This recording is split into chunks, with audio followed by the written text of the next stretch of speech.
Wabarakatuh. Bapak-bapak yang kami banggakan, teman-teman pemuda Pancasila yang kami banggakan, hadirin yang kami banggakan semua. Alhamdulillah malam ini kita bisa berkumpul bersama di tempat yang berbahagia ini dalam rangka memperingati Hari Pekerja Migran Internasional atau International Migrant Day. Jadi dilakukan ke tanggal 18 Desember. Jadi dulu pada tanggal 18 Desember Perserikatan Bangsa-Bangsa membuat sebuah konvensi tentang perlindungan pekerja migran Indonesia. Jadilah konvensi perlindungan pekerja migran yang diratifikasi oleh pemerintah Indonesia tahun 2013 melalui Undang-Undang Nomor 6 tahun 2012 kalau tidak salah. Alhamdulillah kami dari Badan dan Pekerja Pemuda Pancasila concern terhadap isu-isu perjuangan bagi pekerja dan pekerja di Indonesia. Jadi itu adalah utama dari kami sebagai pengurus Badan Guru dan Pekerja di Pemuda Pancasila yang dalam hal ini diketuai oleh Bapak Jamaluddin Syahriman atau Mas Jamal. Untuk mempersingkat waktu, ada beberapa kegiatan yang akan kita lakukan malam ini. Ada hadir juga dari pemerintah, dalam hal ini BPTKI Jawa Tengah, ada dari BPJS Jawa Tengah, ada dari pihak swasta, ada dari berbagai lembaga lainnya. Ya. Baik teman-teman, untuk mempersingkat waktu, saya selaku moderator dalam hal ini di depan akan membuka acara ini dan kita sama-sama membukanya dengan membaca kalimat Bismillahirrahmanirrahim. Mudah-mudahan barokah dari kita. Amin. Kemudian kedua, selaku warga bangsa tentu kita harus menyanyikan lagu Indonesia Raya. Yang kedua, sebagai kader pemuda Pancasila akan menyanyikan lagu Mars Pemuda Pancasila. Kemudian nanti ada Ikrar Pemuda Pancasila, karena itu SOP-nya. Dalam hal ini yang pihak itu ya di pojok siap ya. Tapi ke depan saya panggil Mbak Mai untuk menjadi dirigen. Mana Mbak Mai? Mari saya serahkan kepada beliau. Untuk acara ini hadirin semua dipersilakan berdiri. Jadi kita berdiri dari lagu Indonesia Raya, Mars Pemuda Pancasila sampai Ikrar Pemuda Pancasila, kita berdiri sampai nanti kami dari panitia mempersilahkan itu dulu pada Bang nanti kami silakan. Ya.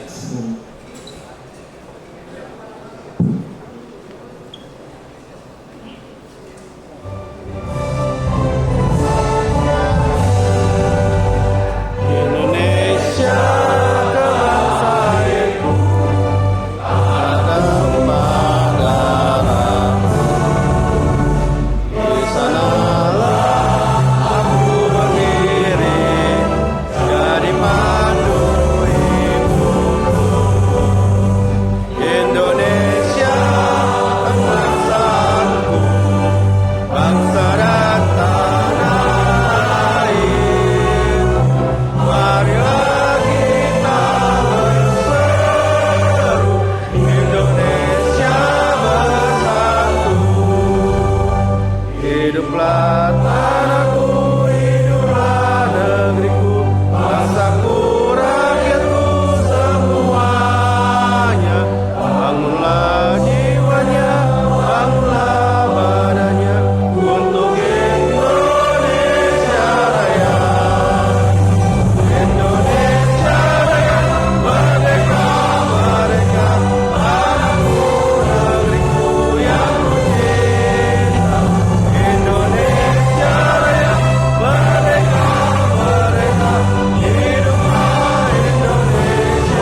Kerakyatan yang dipimpin oleh hikmat kebijaksanaan dalam permusyawaratan perwakilan. 5. Keadilan sosial bagi seluruh rakyat Indonesia. Keadilan sosial bagi seluruh rakyat Indonesia.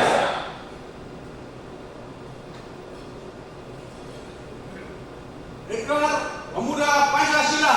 Ikrar Pemuda Pancasila. Kami, Pemuda Pancasila berikrar. Kami, Pemuda Pancasila berikrar. Bertanah air satu, tanah air Indonesia. Bertanah air satu, tanah air Indonesia. Berbangsa satu, bangsa Indonesia. Berbangsa satu, bangsa Indonesia. Berbahasa satu, bahasa Indonesia. Berbangsa satu, bahasa Indonesia. Berideologi satu, ideologi Pancasila. Ideologi satu, ideologi Pancasila.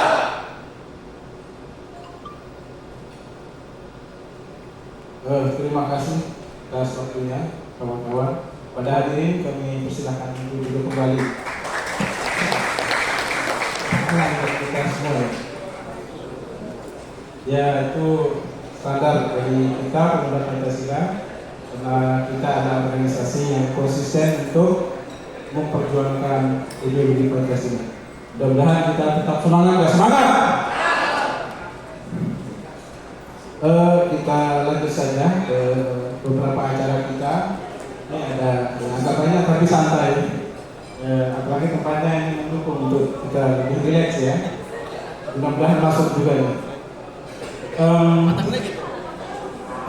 Kami minta sambutan atas nama Pemuda Pancasila dari MPC Kota Tegal ya, pada beliau dan persilakan untuk memberikan sambutan.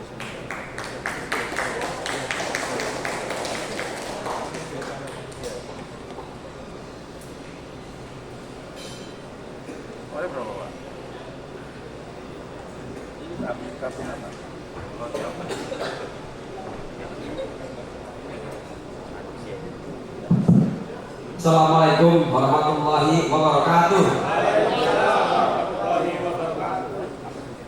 Yang saya hormati Bung Jamal, yang pada malam ini menjadi pangeran di Bagong. Dan yang hormati teman-teman yang hadir pada malam hari ini, yang tidak bisa sebutkan satu persatu, saya sampaikan selamat datang dan selamat bersenang-senang di Kota Tegal. Dan sebelumnya sebagai insan yang beriman, nanti asal kita bersyukur atas kehadiran dan hobi yang pada malam hari ini masih diberi kesempatan pada kita semua untuk menikmati undangan ini. Seperti biasa, sebelum kami lanjutkan juga, marilah kita petik salam perjuangan bangsa kita dan salam komunikasi. Merdeka! Merdeka!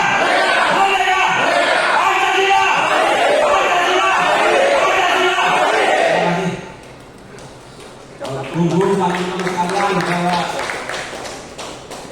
sebelum acara ini saya banyak ditelepon oleh teman-teman dari anggota.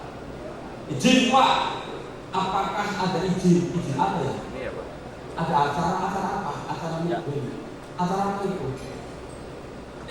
Bila saya sampaikan kepada penguasa yang migran suruh hubungi MPC. Bagi kami MPC Pemuda Pancasila, sepanjang menggunakan atribut Pancasila, siapapun silakan berikan Kota Tegal. Siapapun. Yang penting kami dikasih tahu, diberitahu, mari kita bersama-sama apa maksud dan tujuannya. Setelah saya bertemu ternyata ini luar biasa. Ini sangat luar biasa. Di samping dari silaturahmi ternyata ini adalah menciptakan sebuah pekerjaan. Dan di sana ternyata banyak peluang yang bisa kita kembangkan, terutama untuk anggota Pemuda Pancasila yang notabene masih banyak yang menganggur. Begitu saya ketemu sama Bung Jamal, silakan ramaikan Kota Tegal dengan acara ini. Bila perlu jadikan Kota Tegal sebagai pusat kegiatan di Indonesia.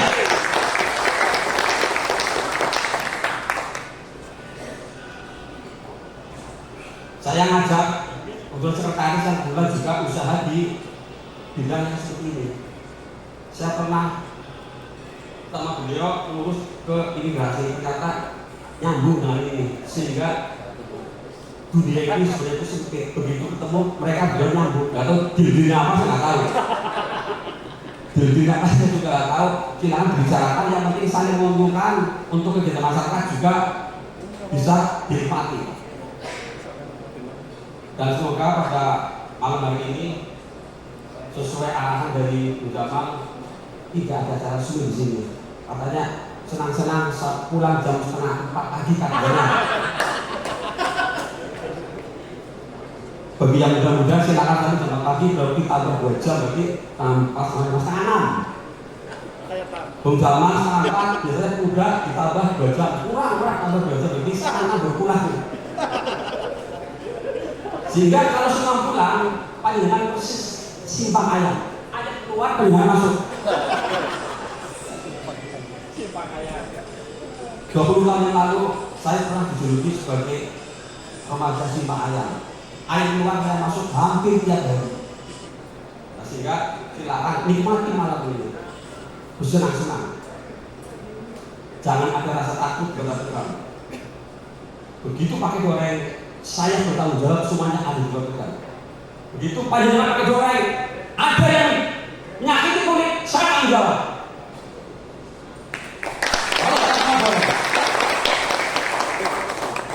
Demikian sepatah berpatah dari saya. Saya tunggu sudah menunggu ini terus bersenang-senang silakan. Jadi utama seangkat ya. Cukup. Demikian dua kata dari kami. Wabillahi taufiq wal hidayah. Wassalamualaikum warahmatullahi wabarakatuh. Saya sebagai goreng Pancasila. Pancasila. Pancasila. Merdeka. Sakti rakyat kembang.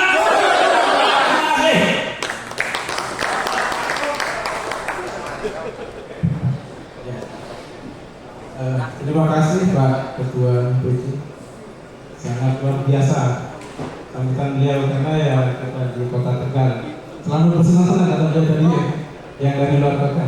Teman-teman semua, jadi yang hadir di tempat ini sekarang ini dari banyak banyak profesi ya. Ada dari kumpulan pengusaha baik yang bekerja migran maupun pelaut, kemudian ada juga dari pemerintah, ada teman-teman juga yang dari organisasi TNI, ada pengurus badan buruh di pusat maupun di Jakarta, dan ada Pemerhati, ada LSM dan lain-lain yang banyak hadir. Alhamdulillah ya. Ada beberapa yang kita mau paparkan ke depan, dan ini akan disampaikan oleh ahlinya ya, para expertnya. Yang pertama saya panggil dari Mas Fauzi. Mas Fauzi boleh ke depan untuk memberikan paparannya tentang kesehatan, ya, penyelenggaraan kesehatan. Mana Mas Fauzi? Kita ayo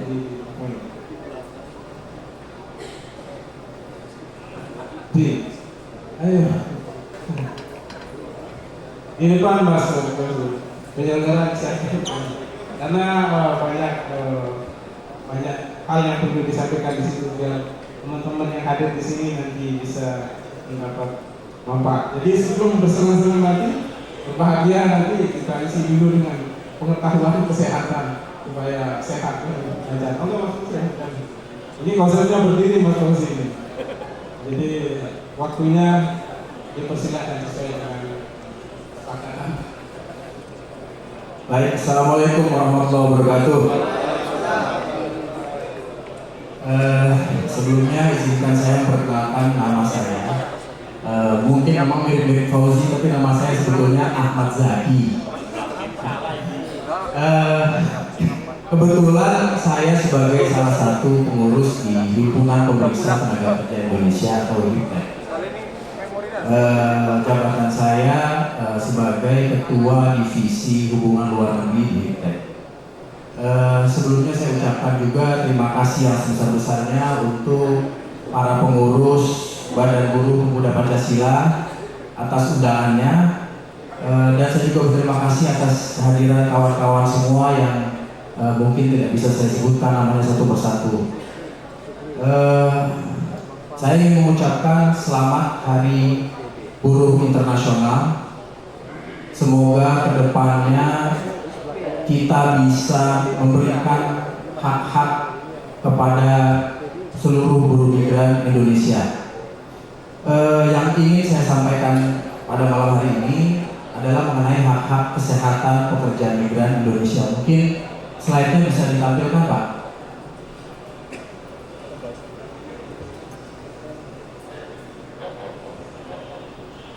Mudah-mudahan operatornya masih belum terkena efek minum.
Mungkin sembari menunggu slide-nya ditampilkan, saya sedikit bercerita mengenai latar belakang Himpunan Pemeriksa Tenaga Kerja Indonesia.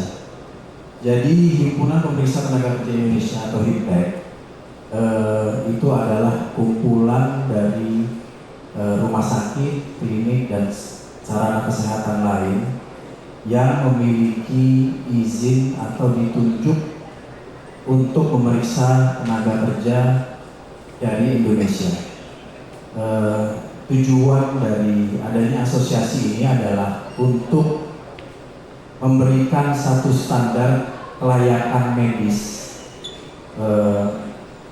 yang ditetapkan oleh negara Indonesia ataupun oleh negara-negara penempatan. Karena memang standar medis ini yang menjadi salah satu poin yang sering dilupakan dalam memeriksa pekerja migran Indonesia maupun ABK, di mana pemeriksaan medis yang sering dilakukan di negara kita ternyata tidak sesuai dengan aturan medis yang ditetapkan di dunia internasional. Nah, oleh sebab itu kami dari HIPTEK ingin memberikan sedikit edukasi mengenai hak-hak kesehatan pekerja migran ini, termasuk masalah standar kesehatan yang merupakan hak mereka. Nah, hal ini sering dilupakan, ditambah lagi di Indonesia ini masalah kesehatan seringkali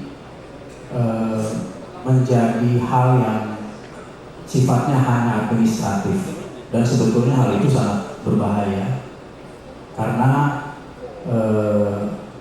banyak pemulangan baik pekerja migran ataupun ABK itu justru disebabkan karena masalah medis.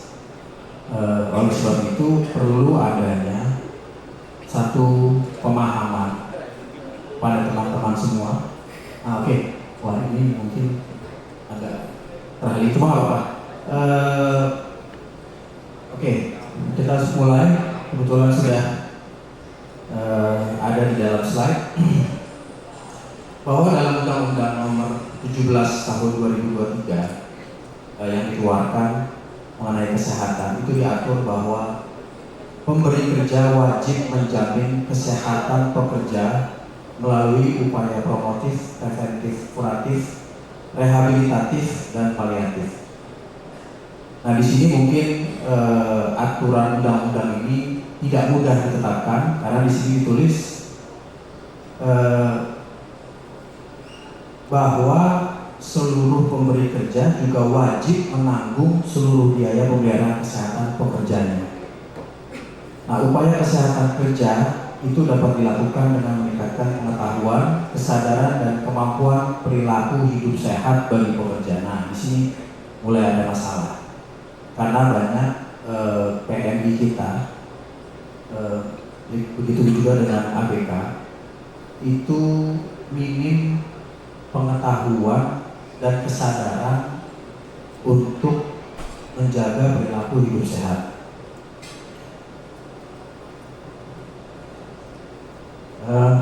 Next slide. Pemeliharaan kesehatan PMI dan PBK itu dapat dilakukan dengan menerapkan perilaku hidup bersih dan sehat atau disingkat menjadi PHBS untuk melindungi diri dan orang sekitar dari berbagai macam penyakit. Nah, hal yang paling mudah untuk dilakukan, pertama mungkin kita semua sudah tahu bahwa harus cuci tangan dengan sabun dan air yang mengalir, terutama sebelum makan. Yang kedua, menggunakan air bersih saat mencuci baju, mandi, serta buang air. Nah, mungkin poin 2 ini kalau di atas kapal gampang-gampang susah. Yang ketiga, menjaga kebersihan kamar tidur, kamar mandi, toilet, dan lingkungan. Yang keempat, rutin melakukan aktivitas fisik seperti olahraga. Yang kelima, mengkonsumsi makanan yang bersih, sehat, bergizi, dan dimasak dengan baik. Nah, terutama di atas kapal itu penting sekali memasak makanan, terutama kalau makanan laut ya, harus betul-betul matang karena kalau tidak matang risikonya cukup tinggi. Yang keenam, menghindari kebiasaan buruk seperti bergadang, merokok, mengkonsumsi narkotika, dan minuman keras. Yang tujuh, menjaga kesehatan mulut dan gigi dengan rutin berkumur dan gosok gigi. Yang kedelapan, melakukan pemeriksaan kesehatan prakerja yang sesuai di tempat yang telah ditentukan. Jadi di sini disebut sesuai. Kenapa? Karena banyak sekali kasus-kasus yang baik calon pekerja migran ataupun ABK yang memeriksakan kesehatannya di tempat yang tidak memiliki izin.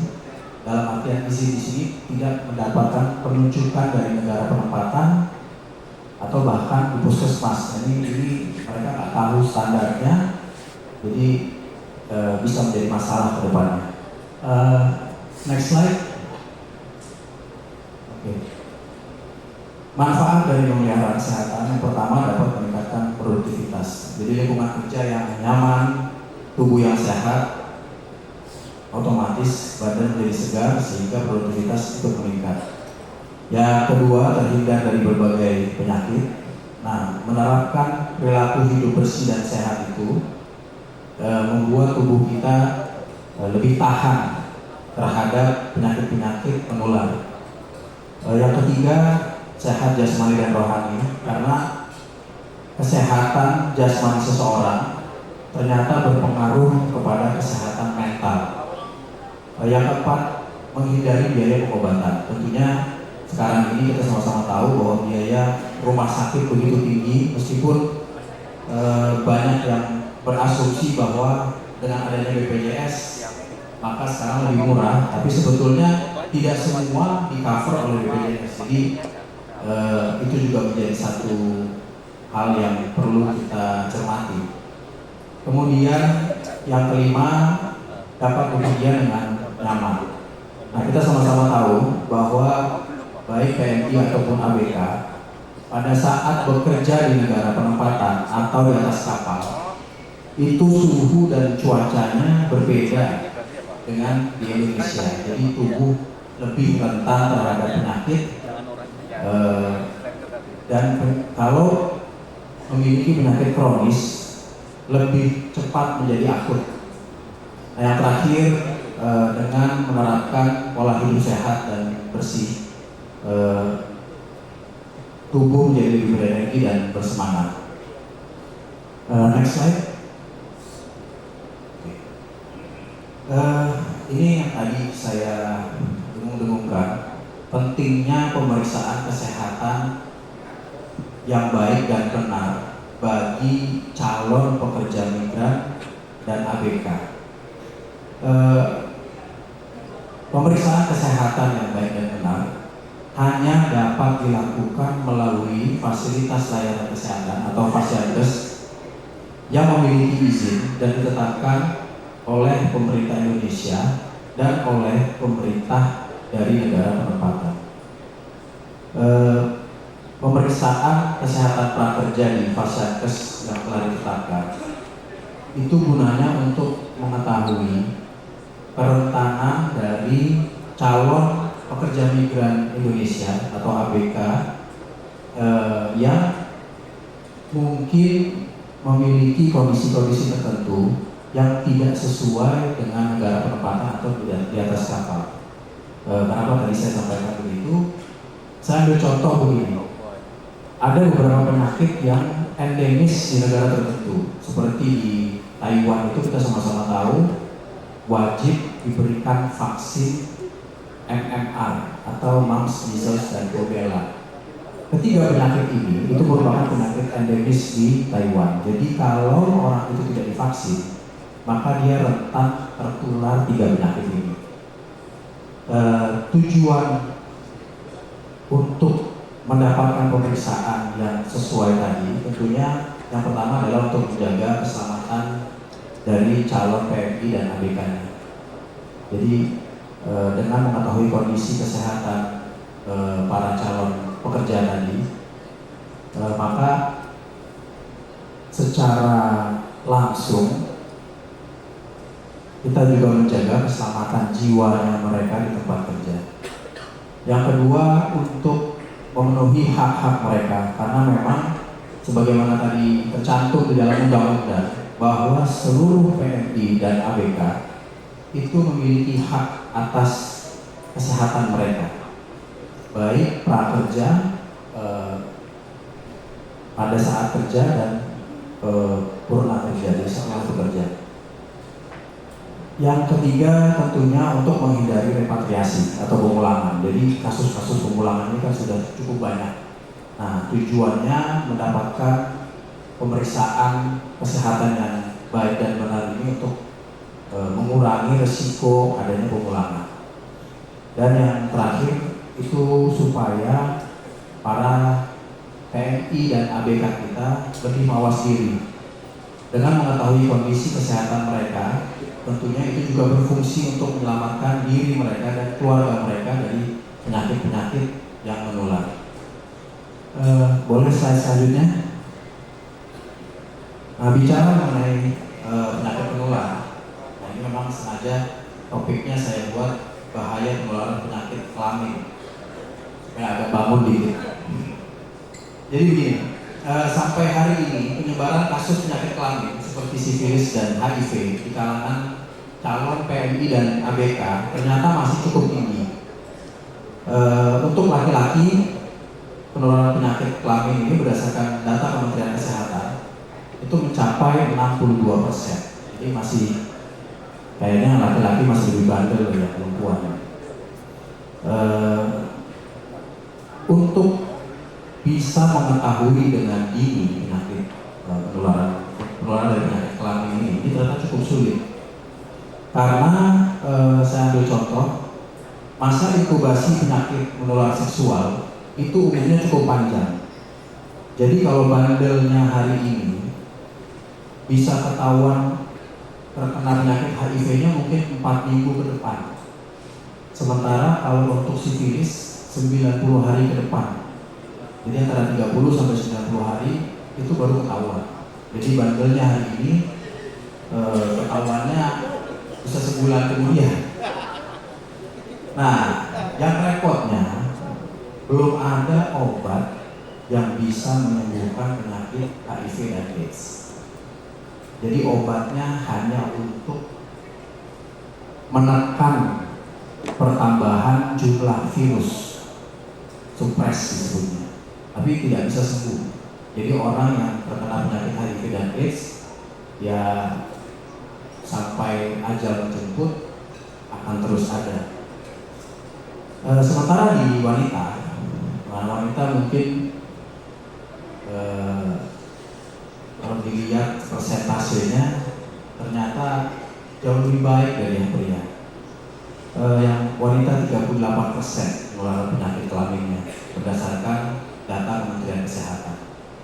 Nah, tapi wanita punya resiko yang berbeda dari laki-laki. Resikonya itu kalau ibu yang terkena penyakit HIV, maka ada kemungkinan antara 2-10% itu bisa menularkan ke janinnya apabila dia hamil. Nah, permasalahannya lagi, ternyata wanita jauh lebih rentan terkena penyakit kelamin, meskipun tadi persentasenya lebih rendah ya. Tapi sebetulnya lebih rentan. Adanya memang laki-lakinya nih bandel banget nih. Udah susah kena masih banyak juga ya. Nah, yang wanita ternyata lebih rentan. Dikarenakan anatomi dari organ intim wanita itu lebih kompleks dibandingkan pria. Boleh ke slide selanjutnya? Oke. Nah, ini saya sambungkan tadi penyakit kelamin. Sekarang, apakah penyakit kelamin juga menjadi perhatian negara perempatan? Nah, ternyata penyakit seperti sifilis itu masih menjadi satu momok. Banyak PMI dan ABK kita yang dipulangkan karena penyakit sifilis. Nah, penyakit lain yang menjadi perhatian itu adalah penyakit pencernaan. Nah, penyakit pencernaan ini seperti cacingan atau salmonella. Nah, itu juga menjadi satu perhatian khusus dari pemerintah Taiwan, sehingga orang yang memiliki cacingan itu bisa dipulangin. Bayangin, gara-gara cacingan, cuma gara-gara makan somai nggak pakai sendok, pakai tangan, dipulangin, kan nggak lucu ya. Yang lain itu penyakit menular. Penyakit menular kan banyak, ada TBC, hepatitis dan lain-lain. Ini juga jadi satu perhatian karena tentunya negara mereka juga ingin memproteksi warganya dari penyakit-penyakit ini. Next. Oke. Nah, ada lagi penyakit-penyakit yang mungkin bukan penyakit menular, tapi ini penting untuk dilakukan satu screening medis, yaitu penyakit-penyakit degeneratif. Nah, penyakit degeneratif ini umumnya semakin lama akan semakin memburuk apabila tidak ditangani. Yang contoh yang pertama adalah penyakit paru-paru dan pernafasan. Nah, TBC itu penyakit yang endemik di Indonesia. Indonesia alhamdulillah naik kelas. Tadinya kita nomor 3 penderita TBC terbesar di dunia. Kita naik kelas sekarang jadi nomor 2. Di bawahnya India. Dulu nomor 1 itu India, nomor 2 Cina, nomor 3 baru Indonesia. Tapi kita berhasil menyabet piala bergilir, sekarang kita nomor 2. Nah, tentunya ini harus menjadi perhatian kita bersama karena TBC itu sama seperti COVID kemarin, dia gampang tertular melalui sentuhan dari tangan, kemudian dalam satu ruangan bersama orang-orang yang memiliki penyakit ini. Nah, sehingga perlu didiagnosa dari awal. Apabila itu tidak dilakukan dan kemudian orang itu berangkat kerja, maka resikonya tadi bisa menyebabkan kesulitan bernafas yang berujung pada kematian. Yang kedua, penyakit degeneratif yang cukup banyak itu masalah jantung dan tekanan darah. mungkin ada satu penyakit yang cukup umum, penyakit degeneratif ya, bukan penyakit menular di Indonesia, itu yaitu penyakit yang disebut pembekakan jantung. Nah, pembekakan jantung itu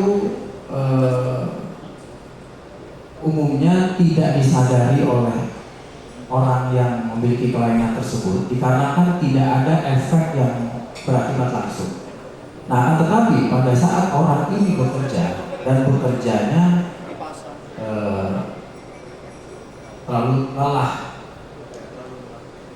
ini juga dapat menyebabkan sudden death. Nah, jadi penting untuk mengetahui kondisi jantungnya sebelum diberangkatkan kerja. Yang ketiga, penyakit pencernaan. Nah, ini yang juga penyakit endemik juga di Indonesia, yaitu penyakit gangguan hati atau liver. Orang kita bilangnya sakit kuning. Nah, liver itu kalau tidak segera diobati, maka kemampuan tubuh untuk menyerap racun itu berkurang. Makanya orang yang punya penyakit liver itu badannya kuning. Kalau kita lihat kuning, makanya disebut penyakit kuning. Karena tubuh itu sebetulnya si empedu akhirnya jadi memforsir mengeluarkan cairan empedu karena si liver tidak mampu lagi menyaringnya. Itu yang akhirnya darah di dalam tubuh itu banyak mengandung racun yang dapat menyebabkan kematian. Yang nomor 4 itu mengenai ginjal. Itu ginjal dan liver fungsinya sama. Ginjal juga sebagai organ yang berfungsi dalam menyaring racun. Nah, itu dua organ ini harus dalam kondisi yang prima sebelum orang itu berangkat kerja. Dikarenakan penyakit degeneratif ini kalau tidak ditangani segera maka akan semakin memburuk dan memburuk. Oke. Nextnya. Sayangnya hasil rekam medis itu tidak menjadi jaminan 100% atas kondisi kesehatan seseorang. Saya ambil contoh baru-baru ini ada kasus di Korea. Kebetulan saya dihubungi oleh pihak dari BP2MI. Waktu itu ada kasus orang ini memiliki catatan bahwa HB-nya atau hemoglobin di dalam darah, sel darah merahnya rendah. Sehingga pada saat diperiksa sel darah merahnya itu di bawah rata-rata, asumsinya adalah kekurangan darah. Nah, ternyata pada saat yang bersangkutan ini tiba di Taiwan dan bekerja di sana, dia mengalami pusing dan terus pusing sampai tidak bisa bekerja. Akhirnya dibawa ke rumah sakit dan di MRI. Hasilnya ternyata yang bersangkutan memiliki pendarahan di otak. Jadi meskipun hasilnya sudah fit, tapi ternyata ada hal-hal yang kita tidak ketahui karena tidak mungkin semua PNI dan ABK di MRI sebelum berangkat. Nah, akan tetapi sertifikat medis yang baik tentunya secara umum itu lebih baik dibandingkan sertifikat atau keterangan sehat yang tidak memiliki standar. Nah, sertifikat kesehatan itu memang memiliki batasan-batasan karena seperti tadi saya terangkan bahwa ada masa inkubasi suatu penyakit. Ya seperti tadi contohnya sifilis tadi ya misalnya. Sifilis atau HIV itu kan memerlukan masa inkubasi. Jadi pada saat orang itu bandel atau dia dicek dulu medikalnya, hasilnya fit sebelum berangkat, wah happy udah nyampe sana sifilis, nah kan repot juga. Atau dia bandelnya sebelum periksa medis, nggak tahu. Nah, ada lagi yang kalau untuk perempuan yang repot itu kehamilan. Kehamilan itu kalau si wanita itu berhubungan dengan suami, baru ketahuan hamil itu paling tidak seminggu. Kalau di bawah seminggu, nggak akan ketahuan. Mau pakai tes apapun susah. Makanya biasanya perempuan ngecek dapat bonusnya itu biasanya kalau datang bulannya telat. Nah, cuman kalau ternyata baru 3 hari terus cek kehamilan ya nggak bakal ketahuan. Jadi ada hal-hal yang perlu kita ketahui bersama, bahwa bukan berarti setelah medikal itu aman, belum tentu. Jadi tergantung kepada individunya masing-masing. Nah, tentunya hal-hal kendala pemeriksaan medis ini, mungkin boleh next slide. Itu berdampak pada angka pemulangan pekerja migran Indonesia dan ABK yang ternyata masih cukup tinggi. Hal ini tentunya merugikan bagi banyak pihak, baik ABK itu sendiri ataupun perusahaan-perusahaannya, baik itu perusahaan P3RI ataupun managing agency, karena biaya yang mereka keluarkan cukup tinggi. Oleh sebab itu penting untuk adanya kesadaran baik dari perusahaan untuk memeriksakan calon pekerja tadi dengan baik dan benar, dan dari pekerjanya itu sendiri harus memiliki kesadaran. Jangan gaya hidupnya bandel tapi maksa mau kerja. Jadi kalau mau kerja ya tahan dulu bandelnya. Tentunya ini semua menjadi tanggung jawab kita bersama. Kita harus terus mengedukasi para calon PMI dan ABK untuk menjaga kondisi kesehatan mereka dengan baik dengan menerapkan pola hidup bersih dan sehat tadi. Ada lagi permasalahan kedua, mengapa angka pemulangan PMI dan ABK ini cukup tinggi? Ternyata masih banyak ditemukan sertifikat kesehatan palsu. Nah, jadi kita juga harus berhati-hati, jangan sampai surat kesehatan palsu ini hanya karena tanda kutip murah atau mencari jalan singkat supaya bisa kerja, yang ujungnya berisiko dipulangkan. Oleh sebab itu tidak hanya perusahaan, tapi calon PMI dan ABK-nya sendiri juga wajib memastikan bahwa mereka mendapatkan pemeriksaan kesehatan yang sesuai di Fasyankes yang telah ditunjuk. Jadi bukan bebas semau-maunya, tapi yang telah ditunjuk baik oleh pemerintah Indonesia maupun oleh negara penempatan terkait. Yang ketiga, nah ini ada masalah lagi yang baru. Banyak hasil kesehatan yang ternyata tidak akurat disebabkan oleh tarif yang tidak mengikuti Permenkes nomor 26 tahun 2015. Jadi sebetulnya tarif pemeriksaan itu sudah ada aturannya yang dikeluarkan oleh Kementerian Kesehatan Republik Indonesia. Cuma sayangnya banyak yang belum memahami mengapa tarif itu dikeluarkan. Jadi Kementerian Kesehatan dalam menerapkan tarif itu telah melakukan survei atas biaya dari masing-masing pemeriksaan.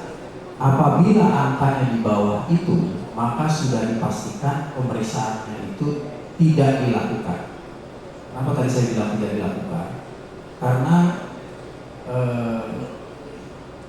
kalau dianggap bahwa pemeriksaan itu tidak terlalu beresiko, banyak sarana kesehatan yang kemudian memilih untuk memotong tarif mereka dengan tujuan supaya bisa menarik lebih banyak pelanggan. Nah, oleh sebab itu ini harus menjadi perhatian khusus kita semua, jangan selalu mencari yang murah. Nah, karena belum tentu yang murah itu bagus. Ya sama kayak dari istri lah, kita nggak mau juga dapat istri yang murahan kan, kira-kira begitu. Nah, jadi menurut saya penting untuk kita ketahui bahwa pemeriksaan kesehatan itu menjadi satu hal yang krusial, sehingga kita perlu bersama-sama mencari jalan bagaimana agar para calon pekerja migran Indonesia dan para ABK itu mendapatkan hak-haknya secara penuh. Sekian informasi yang saya sampaikan, mudah-mudahan bisa bermanfaat bagi kawan-kawan semua, baik para NGO maupun para perusahaan-perusahaan P3MI dan managing agency, dan juga kepada para PMI baik yang baru jadi calon ataupun mantan dan para ABK. Mudah-mudahan kita semua bisa sama-sama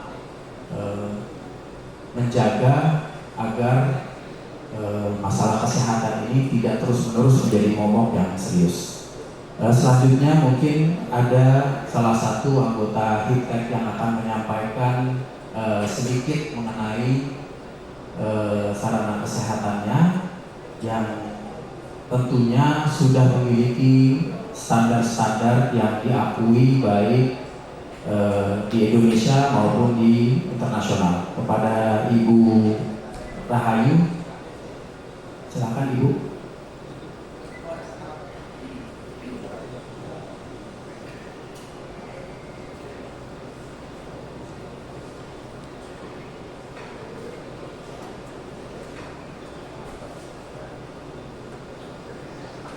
Baik, terima kasih. Saya serahkan ke Ibu Ayu.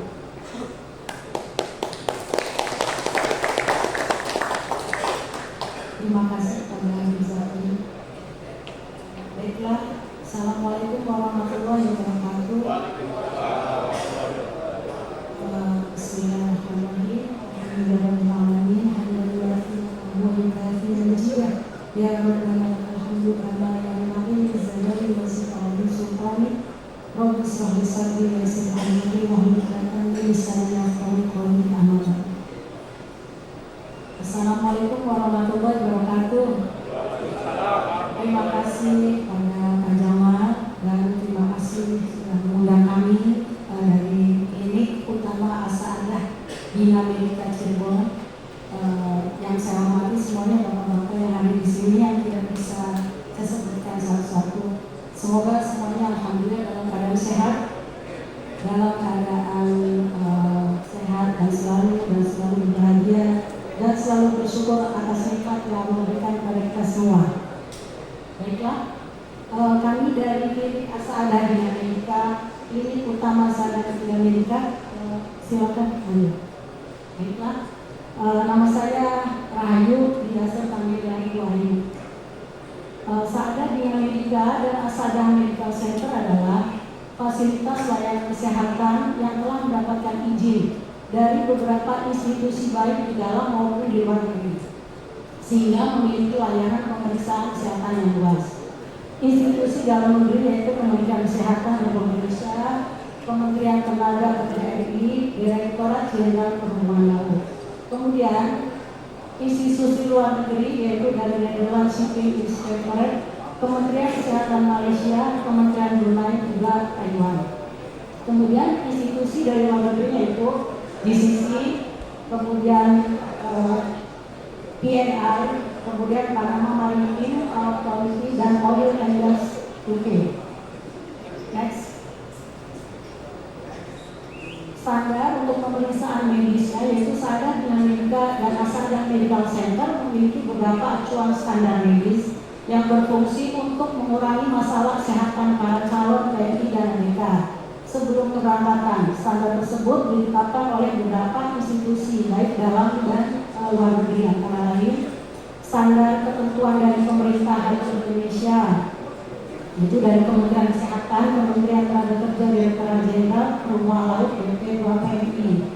Kemudian standar ketentuan dari negara tempatan dari Taiwan, Kementerian Kesehatan Malaysia, Kesehatan Brunei, GCC dan Panama dari Shipping Inspectorate. Kemudian standar ketentuan dari organisasi dan ketentuan nasional yaitu dari MLC, IMO dan ILO. Kemudian standar ketentuan etika profesi kedokteran dan asuransi maritim yaitu dari Oil dan Gas UK, kemudian PNR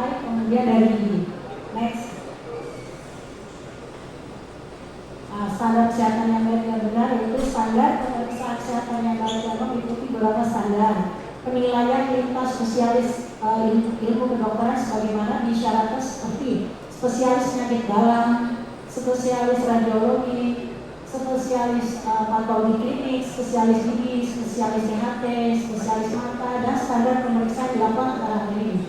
Kemudian standar pemeriksaan fisik itu dari fungsi organ fisik, dari berat badan, ideal, dan lain-lain.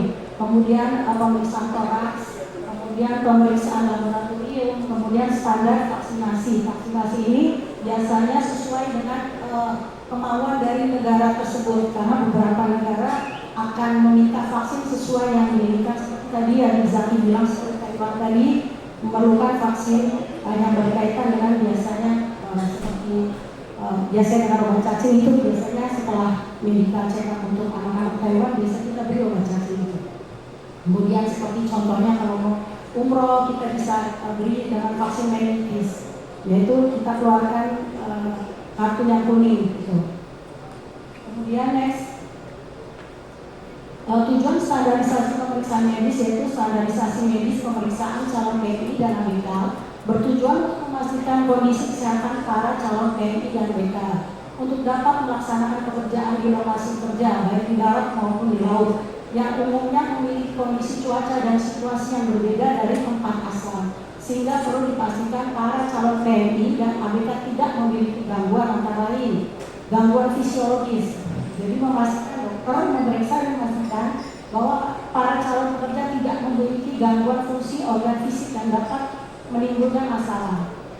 Misalnya dia stres atau apa, jadi kelihatan pada saat dianalisa oleh dokter bahwa orang tersebut ada kelainan gitu sebelum pemberangkatan secara psikologis.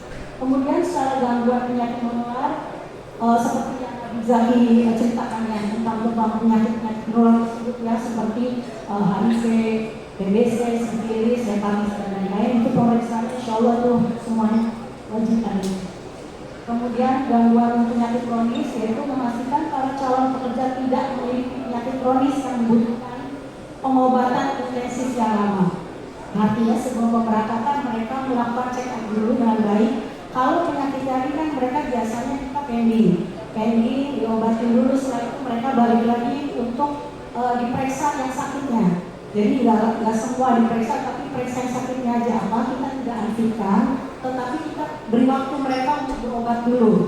Misal dia punya ada sakit, contoh dia punya di paru-parunya itu ada kabut, itu kita obati dulu. Setelah itu kita kasih waktu dia untuk kembali lagi dan dicek ulang apakah sudah bersih. Akhirnya kita bisa fitkan. Jadi kita tidak langsung semena-mena untuk mengasihkan atau mengejar bahwa dia berangkat dari sakitnya. Next.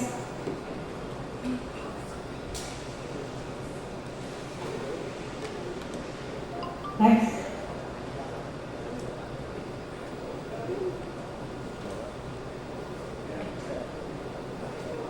Habis. Demikian dari saya. Dari ini pertama saya ada di Cirebon, bapak-bapak juga yang ada di hadir di sini. Kalau di Cirebon silakan mampir di Jalan Ponorogo 27 untuk memeriksa keadaan fisiknya. Kita sedia juga laboratorium, ronsen dan sebagainya. Dan untuk CPMI ini, insya Allah untuk Taiwan terutama, nanti kita juga sudah bekerjasama dengan Taiwan dan kita ditunjuk oleh kedutaan Taiwan untuk mengeluarkan belangko Taiwan dan beberapa negara tujuan lain. Dan insya Allah barangkali ada yang mau untuk berkenal lebih lanjut dan mengenal Asaga, silakan bisa menghubungi saya. Terima kasih. Assalamualaikum warahmatullahi wabarakatuh.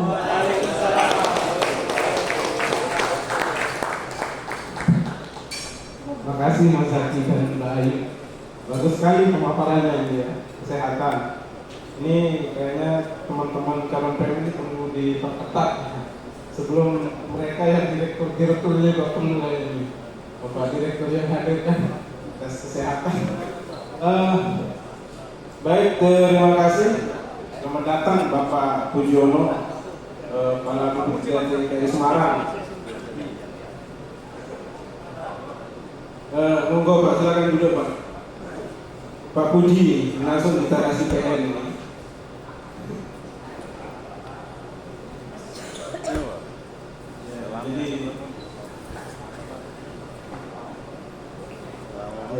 Oke, aman ya, masih aman ini.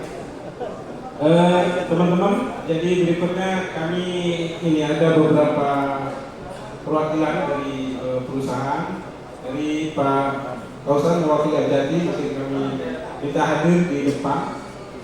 Dari BP ini Pak Puji juga mungkin kita cuman ya beberapa menit saja, karena kalau berbicara tentang PMI-nya banyak banget. Nah, yang kami inginkan adalah apa harapan-harapan ke depan dari sisi pemerintah untuk perlindungan PMI, baik laut, perikanan maupun yang lain, khususnya perikanan yang banyak di sini, semen, dan Pak Kosa dari sisi swastanya juga, apa yang mau dilakukan untuk kebaikan mereka. Jadi begini ya Bang, bareng aja ya, biar cepat gitu. Monggo Pak Budi langsung maju ke depan. Pak Kosa, paparkan aja 2-3 menit apa yang mau dikerjakan ke depan, biar apa istilahnya makos sinus syariah dari tujuan malam kita ini, kegiatan malam kita ini tercapai. Jadi judulnya refleksi pelindungan pekerja migran Indonesia. Monggo Pak Budi. Asal.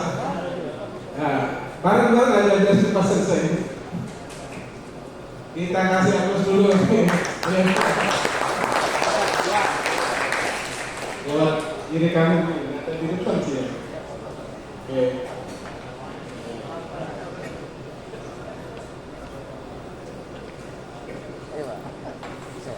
Jadi apa yang mau dilakukan ke depan dari sisi swasta untuk perbaikan sistem perlindungan dan penempatan?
Bismillahirrahmanirrahim.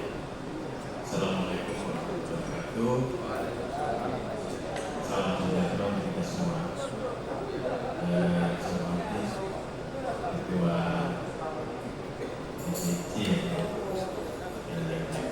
MPC, BNPC juga. Kemudian saya hormati Ketua Umum Badan Buruh Pekerja Indonesia, sahabat saya, saudara saya, Bapak Jamal, sahabat Bapak. Kemudian yang saya hormati juga dari Kepala BP3 Jawa Tengah, Pak Puji. Dalam juga ketemu Pak Puji. Kemudian kita ketemu terakhir di rumahnya Pak Beni, rumah dinas beliau. Beliau bawa oleh-oleh dari Semarang, kami makan ikan, ada petiknya, kesukaannya Pak Beni.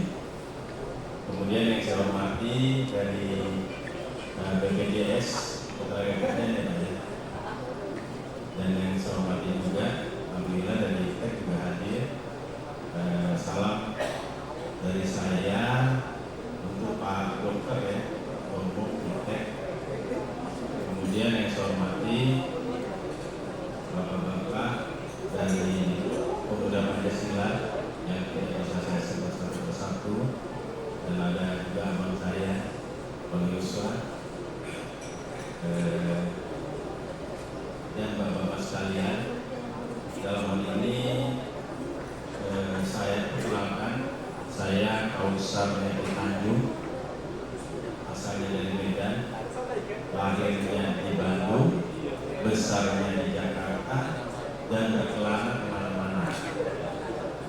Jadi orang Medannya yang tentara.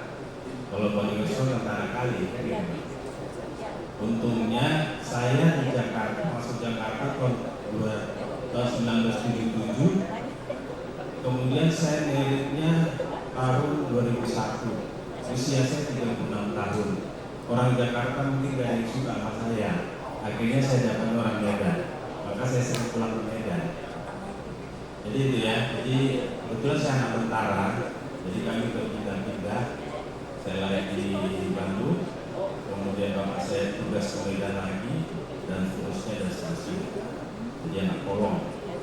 Dan abang saya juga ada di Pemuda Pancasila, Bang John Siregar, abang saya juga, dan beliau apakah masih aktif atau tidak sebagai advokasi hukum di PP Pusat. Kemudian ada beberapa hal yang ingin saya sampaikan. Kami dari APJADI, Asosiasi Perusahaan Jasa Tenaga Kerja, itu asosiasi tertua. APJADI itu adalah asosiasi tertua, berdirinya dari tahun 1982 sampai sekarang tahun 2023, dan tahun 2024 kami akan melaksanakan Munas. Jadi Munas APJADI itu dilaksanakan 4 tahun sekali, dan itu dilakukan bulan November.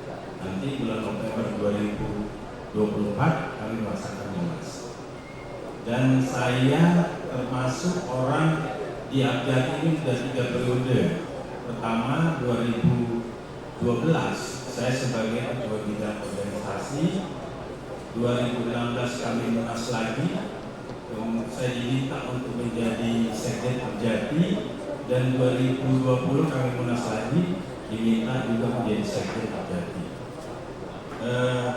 Dalam hal ini, dalam memperingati Hari Buruh Internasional, ada beberapa hal yang harus menjadi catatan kita yang perlu saya sampaikan tentang dicanangkannya Hari Buruh Internasional itu. Kenapa sih jadi tanggal 18 Desember begitu ya?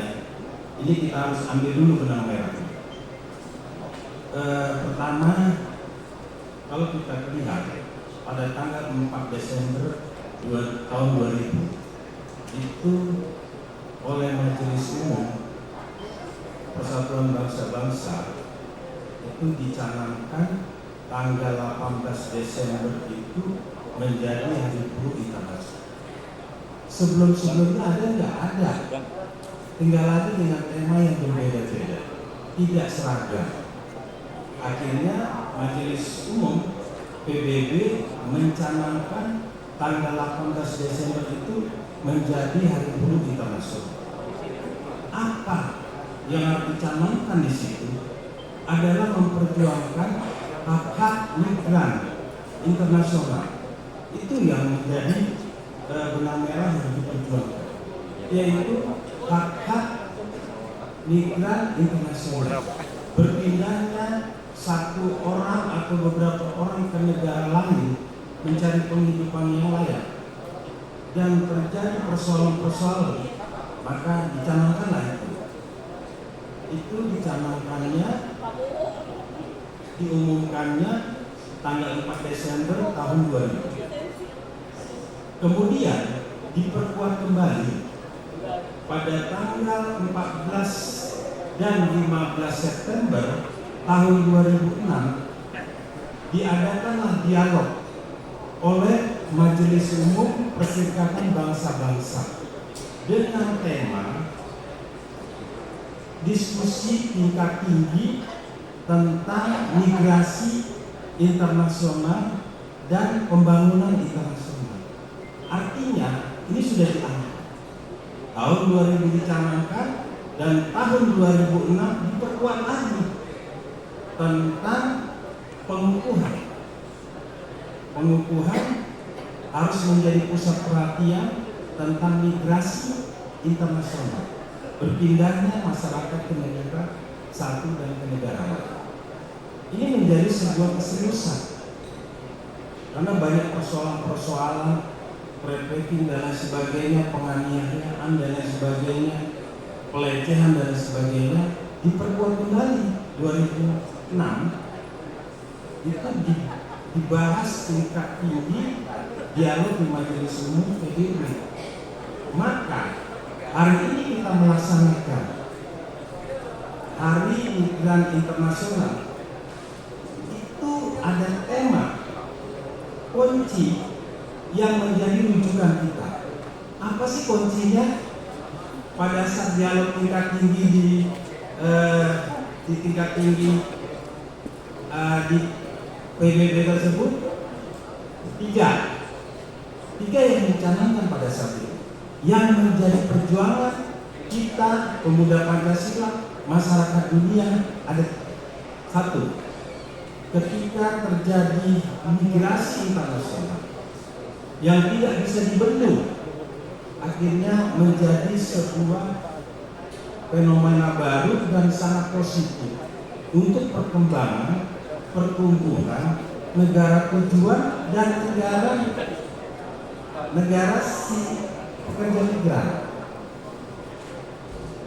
Jadi kelihatan, jangan anggap negara tujuan itu menganggap kita ini adalah buruh kasar. Dia juga butuh kita. Ketika kita bekerja di negara tersebut, dia sangat butuh kita. Bukan kita butuh pekerjaan. Akhirnya ada keuntungan yang didapat, baik si pekerja maupun negara tujuan. Itu satu poin. Contoh, kenapa sih bisa begitu? Pada saat saya diperseperti Pak, tapi sebetulnya ini adalah intinya, kuncinya. Nanti saya baru mengarah kepada pemuda Pancasilanya. Saya ini tidak loreng Pak, tapi diri saya ada loreng. Saya di Medan dididik menjadi anak tentara. Jadi saya izin pada moderator agar saya diperpanjang sedikit, apalagi saya dengar ini sampai jam 4 pagi gitu kan. Ya. Jadi ya, jadi kenapa saya ingin menyampaikan secara umum, baru mengambil garis besarnya, benang merahnya di mana, dan perjuangan kita apa? Baik perjuangan kami sebagai P3MI maupun perjuangan teman-teman PP. Saya sangat mengapresiasi perjuangan PP. Baru-baru ini saya dengar ada satu daerah, ya ada penangkapan, penarikan paksa motor. Kemudian bergerak siapa? Masyarakat apa? Itu pemuda Pancasila yang memperjuangkan itu. Itu orang kecil. Dan saya ingin berharap pemuda Pancasila dengan adanya Serikat Buruh dan diketuai oleh Pak Jamal ini agar menjadi fenomena baru, agar menjadi perjuangan pemuda Pancasila dalam meluangkan peluang kerja ke luar negeri, dalam memperjuangkan hak-hak mereka.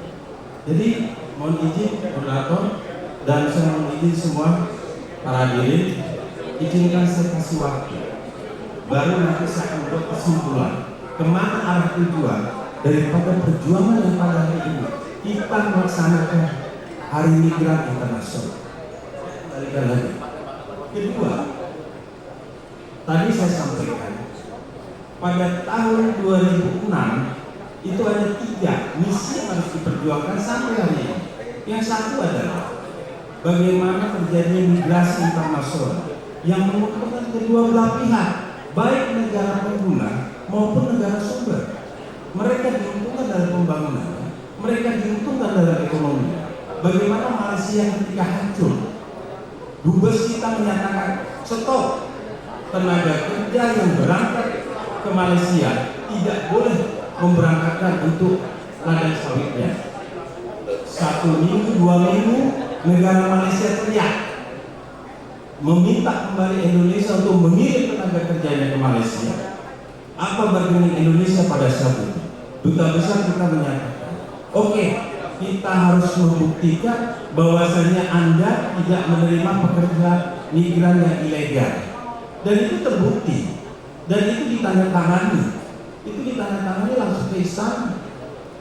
Nah ini, ya itu satu bahwasanya ada yang diuntungkan, baik migrannya maupun negara tujuan. Kedua, kita harus menghargai hak-hak asasi pekerja migran. Ini dibahas di tingkat tinggi di PBB oleh Majelis Umum PBB. Dan ketiga adalah mendesak diadakannya kerjasama bilateral, regional dan global. Dalam rangka apa? Dalam rangka melindungi hak pekerja migran tersebut. Itu satu. Artinya ini mempermudah kerjanya kami P3I, kerjanya teman-teman PP dalam memperjuangkan, dalam mencari peluang kerja khususnya masyarakat Tegal dan sekitarnya. Tadi disampaikan oleh Ketua DPC ya, MPC. Ketua MPC menyatakan agar kita bisa membuka peluang kerja terhadap masyarakat Tegal. Dan kita tahu masyarakat Tegal ini terkenal dengan bahaya. Saya di mana-mana orang mengatakan, oh Tegal, bukan lagi Tegal itu warung Tegalnya, tapi sekarang sudah meningkat, menambah, yaitu adalah oh Tegal berarti daerah bahari. Ini bagus. Contoh Jogja terkenal dengan apanya? Oh itu daerah pendidikannya. Bali terkenal dengan apanya? Oh Bali dengan para wisatawan. Ini sesuatu yang positif buat Tegal sendiri, adanya Tegal menjadi daerah bahari. Kembali kepada P3I, saya mewakili, kami Asosiasi Abjati beranggotakan kurang lebih ada 210 perusahaan yang berkantor pusat dan 3.000 ada kantor-kantor cabang seluruh Indonesia, dan DPD Abjati ada 16 di provinsi, 16 provinsi di daerah kantor-kantor DPR. Ini yang mau saya sampaikan. Pesan daripada kami, pesan moral, pesan emosi, pesan perjuangan kita semua, bahwasannya peluang kerja keluar negeri menjadi tanggung jawab kita bersama, bukan hanya tanggung jawab negara. Bayangin, laporan Badan Pusat Statistik menyatakan ada 7,3 juta jiwa pengangguran di seluruh Indonesia. Berapa sih kemampuan negara untuk mengurangi tingkat pengangguran 7,3 juta jiwa tersebut? Kemampuan negara dalam memenuhi kebutuhan tenaga kerja 9 sektor usaha hanya 1,5 juta. Artinya mau dikemanain 6, sekian juta? P3I, perusahaan pengerahan pekerja migran Indonesia keluar negeri, berapa sih kemampuannya? Kemampuan kami paling 1 bulan itu hanya 60.000 yang ditempatkan di 9 negara, baik itu negara Asia Pasifik, Timur Tengah maupun Eropa. Hanya kemampuan kami 60.000 dalam 1 bulan dikali 12 bulan, artinya kurang lebih sekitar 720.000. Berapa banyak penganggurannya? Nah ini menjadi PR kita bersama, baik itu PR P3I, PR pemerintah, dan PR-nya Pemuda Pancasila untuk seluruh Indonesia. Pesan yang disampaikan di dalam memperingati Hari Migran Internasional adalah satu, bahwasannya menguntungkan kedua belah pihak. Hak mereka harus kita lindungi dan harus dipercepat kerjasama regional untuk perlindungan hak asasi pekerja migran. Ini yang harus kita perjuangkan bersama. Satu lagi, yang biasanya ditempatkan oleh P3I itu adalah negara Asia Pasifik. Tidak lebih dari dulu hanya Singapura, Malaysia, Taiwan, Brunei, Hong Kong, kemudian mulai merambah kemana? Ke negara Timur Tengah pada saat itu adalah negara Saudi, Abu Dhabi, Kuwait, Qatar, Oman, Uni Emirat dan sebagainya. Nah sekarang yang terjadi adalah perluasan lapangan kerja ke negara-negara Eropa. sudah mulai ada penempatan ke Polandia, ke Romania. Sekarang ada lagi permintaan untuk ke Portugal. Kemarin saya beberapa 2 minggu yang lalu saya membawa anggota DPR Komisi 1, itu kebetulan beliau juga dapil luar negeri. Saya bawa dia keliling. Begitu saya bawa keliling, dari situ dia sampaikan, Pak Kosan, ada peluang kerja. Saya kebetulan dapil luar negeri Komisi 1. Saya pergi ke beberapa negara. Banyak permintaan untuk ABK. Saya bilang kasih saya. Peluang-peluang ABK itu kasih saya. Peluang-peluang itu akan saya kasih kepada teman-teman baik itu di Tegal yang merupakan kantong-kantong TKI yang bekerja di ABK. Kasih saya. Kemudian ada lagi saya pergi itu ke Portugal, itu bagus. Kemudian ada lagi Polandia tapi gaji kecil. Romania kami sudah lakukan dan sebagainya. Nah, ini yang pesan ini yang harus saya sampaikan. Pada saat saya keliling ke Malaysia Barat dan ke Malaysia Timur, ternyata permintaan Malaysia sangat tinggi, sangat tinggi. Baik itu untuk ladang sawit, baik itu untuk pabrik-pabrik plywood, dan baik itu untuk konstruksi dan teknik servis. Itu baru satu negara, belum lagi kami mengarah ke Taiwan. Taiwan itu banyak kebutuhan pabrik, dan yang lagi kami perjuangkan adalah untuk kebutuhan banyak sekali permintaan dari negara Taiwan itu untuk ladang, tapi negara kita belum merespon. Namun ini yang kita harapkan, dialog seperti ini agar pemuda Pancasila melalui badan buruhnya, badan buruh migrannya, agar ini juga disampaikan kepada Kemenaker maupun BP2MI. Saya ke Taiwan, saya sampaikan, Taiwan, adik kita, tolong dong, permintaan di negara Taiwan ini untuk kebutuhan ladangnya cukup tinggi, gajinya cukup bagus. Tapi selalu pihak perwakilan kita di Taiwan menyampaikan, tolong sampaikan kepada pusat. Pusat itu Kemenaker maupun BP2MI. Nah, dengan adanya dialog ini, saya berharap dari badan buruh untuk menyampaikan juga kepada pemerintah segera buka itu, ya kan, agar peluang-peluang itu bisa dinikmati oleh masyarakat kita yang memang membutuhkan tenaga kerja. Gajinya berapa, Pak? Gajinya itu cukup tinggi. Kalau untuk Taiwan itu rata-rata di atas 12 juta. Sekarang kami akan merambah untuk ke Jepang dan ke Korea. Jepang, kami akan membuka perusahaan di sana, dan kita akan meraih peluang pasar kerja yang ada di sana. Tingkat pertumbuhan masyarakat di sana itu sekarang sangat kecil, sehingga di sana itu lebih banyak masyarakatnya yang sudah tua-tua, butuh tenaga-tenaga perawat orang jompo, dan itu sangat tinggi sekali. Kemudian itu untuk Jepang.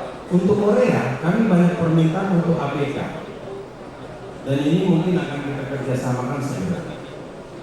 Kalau Korea itu kan sekarang ada G2G, ya, tapi di dalam undang-undang itu ada 4. Boleh G2G, boleh mandiri, boleh P2P yang dilakukan oleh kami pihak swasta, dan G2G, dan terakhir adalah magang. Magang itu dilakukan di Jepang.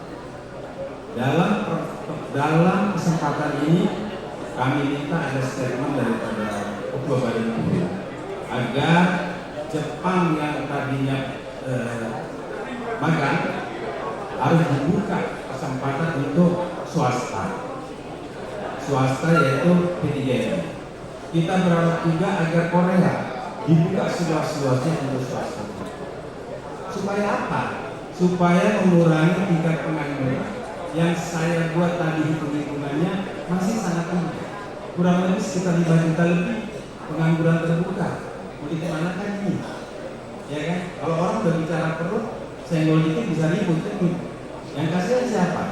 Yang kasihan ya PP juga harus melakukan melakukan mediasi dan sebagainya, kan begitu. Keresahan akan tingkat ini kalau warga kita pekerjakan ke luar negeri sebanyak-banyaknya, ini lebih bagus. Sekarang berapa sih pendapatan Indonesia dari devisa negara kita? Hanya 159 triliun per tahun.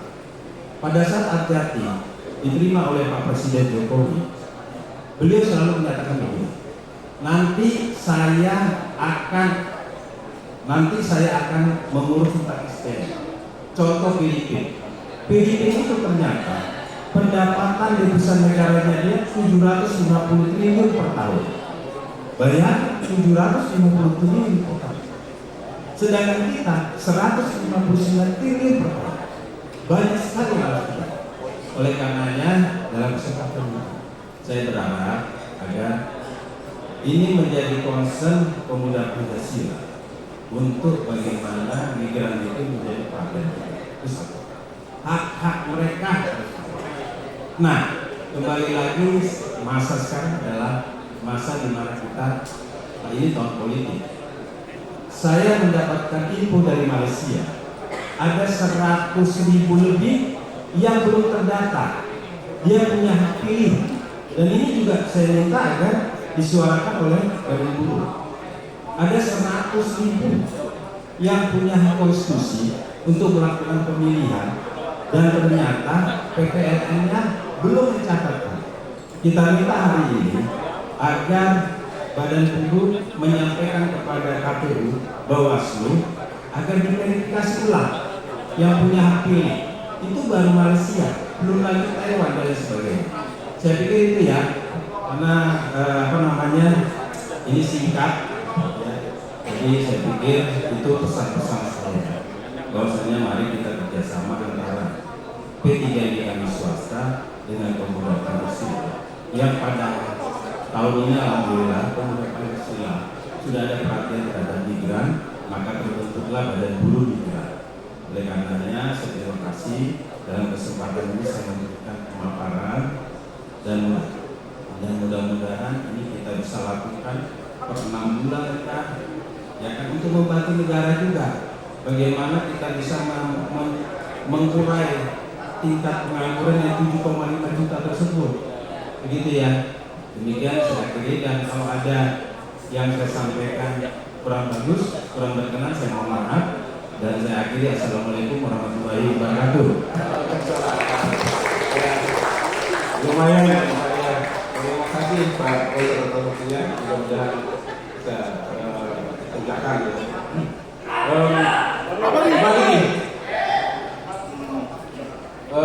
Mungkin berikutnya Pak Budi, saya kasih waktu Pak Budi. Kalau dia itu biasanya cepat tepat, jadi di mana-mana sudah terkenal. Ini Pak. Jadi yang mau dikerjakan BPBMI ke depan pakai itu pendidikan. Ini kalau bisa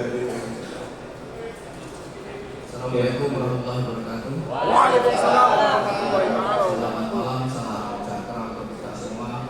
Om Swastiastu, Namo Buddhaya, salam kebajikan. Yang terhormat Pak Camat selaku Kepala Ketua Badan Pekerja Pemuda Pancasila, yang dihormati Pak Faisal dari Kerja, tentunya dari Pemuda Pancasila, pengurus dan jajarannya, dan Bapak Ibu yang tentunya tidak saya mohon izin karena saya 5 menit. Pertama tentunya apresiasi kepada Pemuda Pancasila yang telah mengadakan memperingati Hari Migranti pada hari ini tanggal 18 Desember tahun 2020. Saya juga dengan Pak Sekjen dulu sering bertemu ketika saya Jakarta, sering ngobrol, diskusi sampai malam bahkan sampai pagi. Nah, pertama tentunya posisi pemerintah. Kebetulan BPKWI mengusung tema di Hari Migranti ini, Merdeka berdaya dan sejahtera. Tentunya apa yang harus disiapkan kita semua? Pertama adalah bagaimana menyiapkan kompetensinya agar calon pekerja yang kita kirim itu profesional. Yang kedua, bagaimana kita memberikan perlindungan ekonomi, perlindungan sosial, dan perlindungan hukum. Itulah yang terpenting. Dan bagaimana pemuda Pancasila bisa mendorong agar regulasi yang dikeluarkan oleh pemerintah, satu, prinsipnya keberpihakan, dua, dapat diimplementasikan, yang ketiga, bermanfaat, yang keempat, berkelanjutan. Itulah pesan dari saya selaku dari pemerintah, dan tentunya mari di Jawa Tengah ini kita jaga iklim usaha yang kondusif. Ya, sekali lagi, mari kita jaga iklim berusaha di Jawa Tengah ini yang kondusif. Kita bersinergi, kita bekerja sama, kita berkolaborasi, karena kami tidak bisa bekerja sendiri tanpa pendukung. Dan tentunya terima kasih malam hari ini atas peringatan Migran Day, dan saya akhiri dengan pantun, ya, Kopat siji sebagai bero, menawi puji lepat nyuwun ngapura. Terima kasih. Terima kasih Pak Puji. Saya lupa nama panggilan beliau. Jadi cukup bagus ya. Terakhir dan sekaligus penutupan orasi budaya Migran Internasional yang dilakukan oleh saudara Mas Jamaluddin Surya Hadi Kusuma selaku Ketua Umum Badan Buruh Pancasila. Orasi politik, orasi budaya, dan orasi perjuangan sekaligus penutupan acara di kita dipersilakan. Monggo yang mulia. Bismillahirrahmanirrahim. Assalamualaikum warahmatullahi wabarakatuh. Waalaikumsalam warahmatullahi wabarakatuh.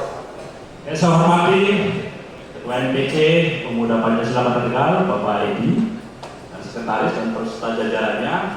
Saya hormati Bapak Pujiono, Kepala UPT PP2MI Semarang yang meliputi wilayah Jawa Tengah. Kemudian Bapak Kosa Bandung, Sekjen Abjati, Bapak Jati, luar biasa yang memberikan support dan beri sadarnya. Kemudian dari BPJS Tenaga Kerja Kota Tegal, selanjutnya kemudian dari kawan-kawan dari Hirki Group, mereka. Kemudian juga teman-teman pemuda Pancasila semuanya yang saya banggakan. Baik, saya mulai dari Pergi Kemerdekaan. Merdeka! Merdeka!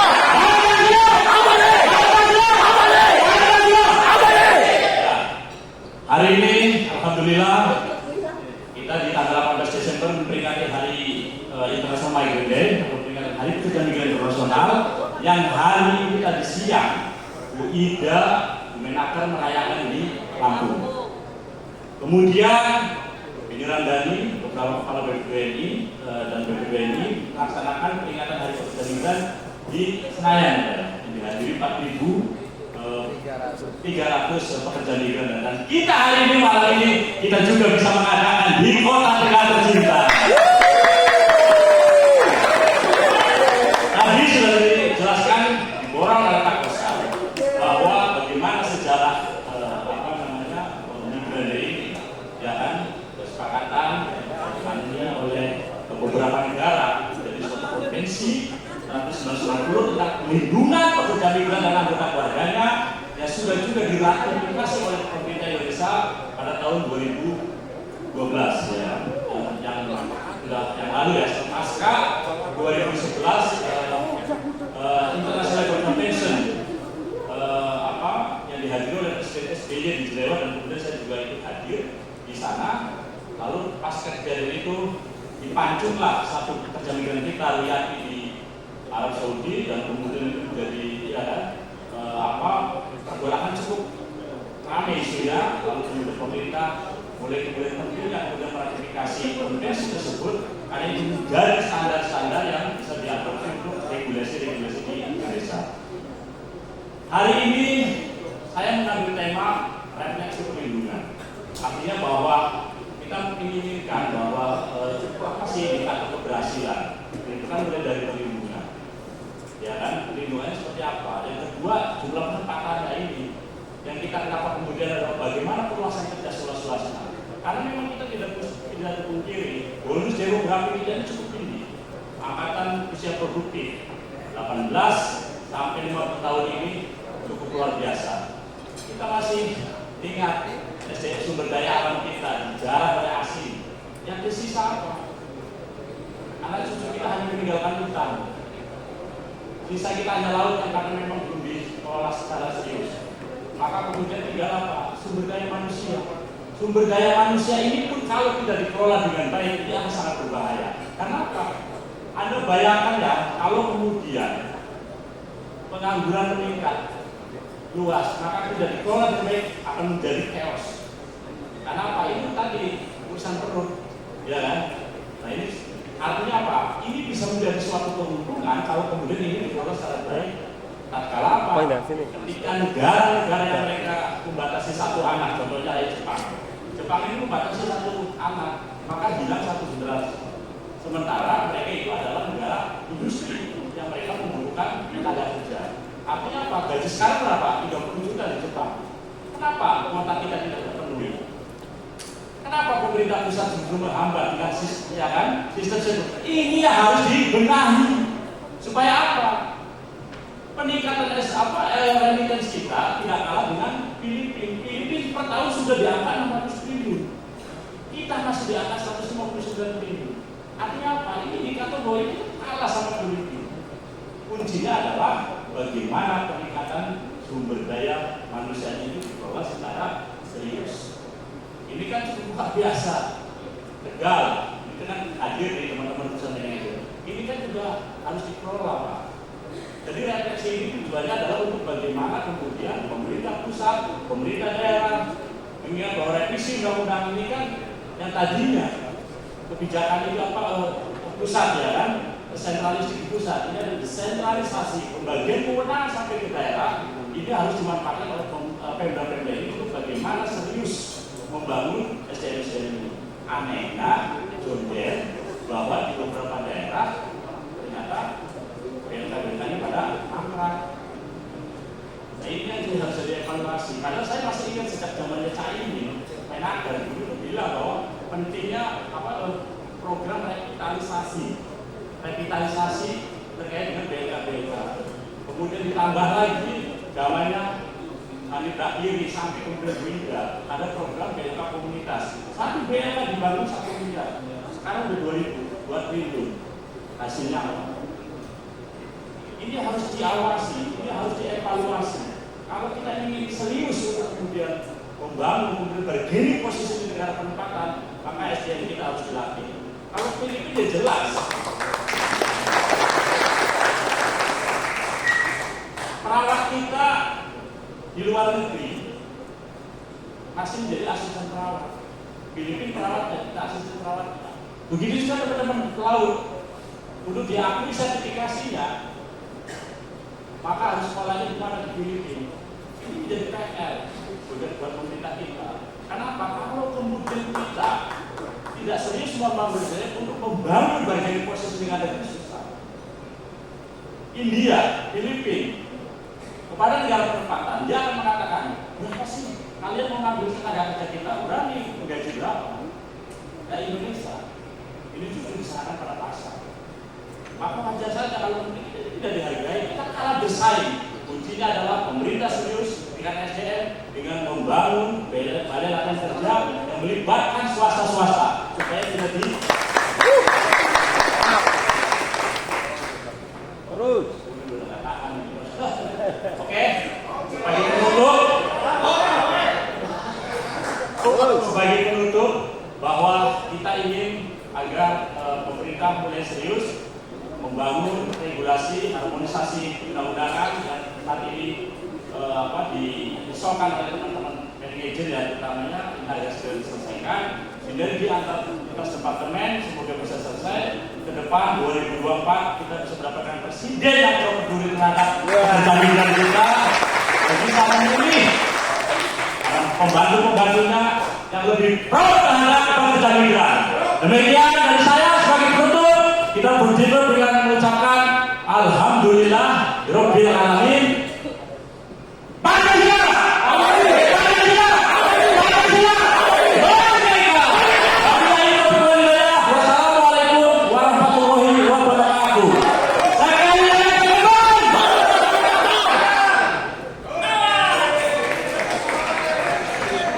Ya, terima kasih luar biasa. Dengan ditutupnya dengan pukul tadi, maka tertutuplah acara itu dan mengakhiri acara kita sampai di sini. Kami mengucapkan terima kasih atas kehadiran bapak-bapak semua. Kami dari panitia juga mohon maaf kalau ada kekurangan dari penyajian kami. Mudah-mudahan kami bisa perbaiki lebih baik ke depan. Dan mudah-mudahan kita bisa melaksanakannya juga lebih baik ke depan. Sekali lagi kami mengucapkan terima kasih dan mohon maaf. Bila taufiq wal hidayah. Assalamualaikum warahmatullahi wabarakatuh. Ya, kita melanjut ke acara selanjutnya. Kami serahkan ke Foto bareng.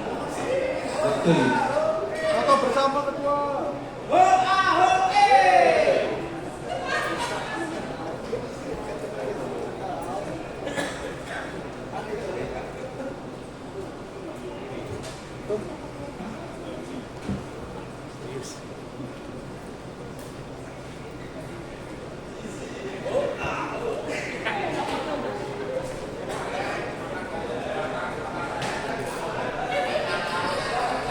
Pancasila!